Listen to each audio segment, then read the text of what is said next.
Do you often feel dissatisfied with your game designs? Do you find yourself comparing your work to other designers who seem more successful, more creative, or more confident? Are you putting off prototyping your ideas? Maybe even afraid to share your designs with others?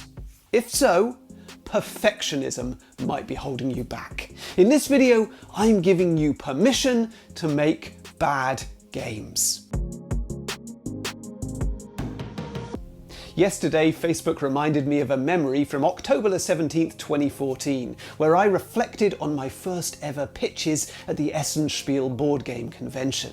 I'd written, "Strange day of extreme highs and lows, being told some of my games were unpublishable, while other publishers were really excited about them. 6 meetings down, 6 to go, overall feeling positive. 4 publishers seem keen, never been so tired."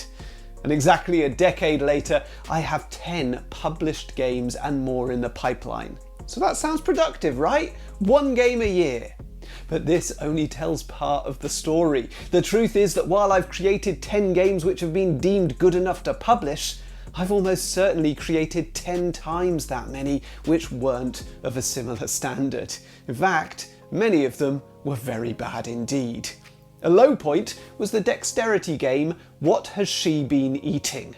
You represent a farmer trying to identify the cause of your prize cow's flatulence. On your turn, you insert your hand into the rectum of the plastic cow and retrieve various wacky items. If the cow farts, you lose. I know what you're thinking, it has Spiel des Jahres written all over it. The word perfect comes from the Latin perfectus, meaning finished. But in game design, we never truly finish. There's always another tweak, another change to consider, and sometimes those changes come at a cost. Added complexity, pricier components, or a bloated rulebook.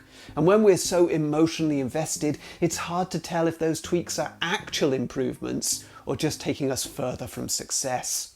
So if you caught my recent Q&A, you might recall a viewer's comment. I am my own worst critic. I have a habit of abandoning ideas when I view them as an outsider. We've all been there.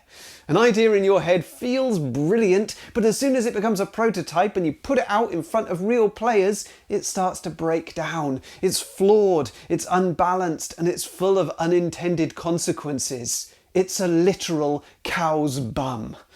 The grand vision we held in our minds often unravels when confronted with the complexity of actual play. This is the reality of game design, the chasm between the ideal and the real, where every mechanism, rule and interaction is challenged not just by theory, but by the unpredictable behaviour of human players. A game idea in your head is just that, an idea.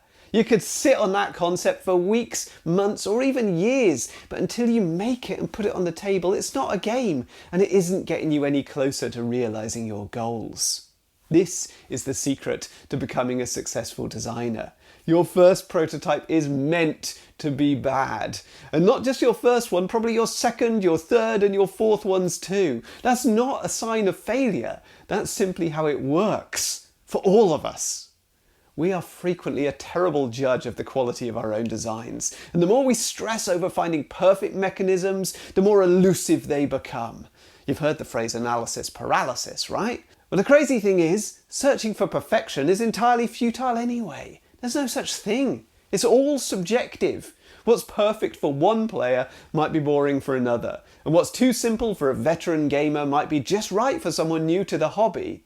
A concept can appear perfect one minute and irredeemably flawed the next, without changing a single thing. What you need are outside opinions, and lots of them. Unbiased, uninvested, unfiltered. And that's where playtesting comes in. I've recently launched my second book, Adam in Wales Playtesting, which dives into the process. It starts with an overview of what playtesting is and what forms it takes, but the core of the book is 100 questions to ask your playtesters and yourself during development. What was the highlight of the game? How would you describe it to a friend? What moments or situations in the game made you feel clever? Were there any times that the game surprised you? To what extent did your decisions matter? And how likely would you be to play this game again?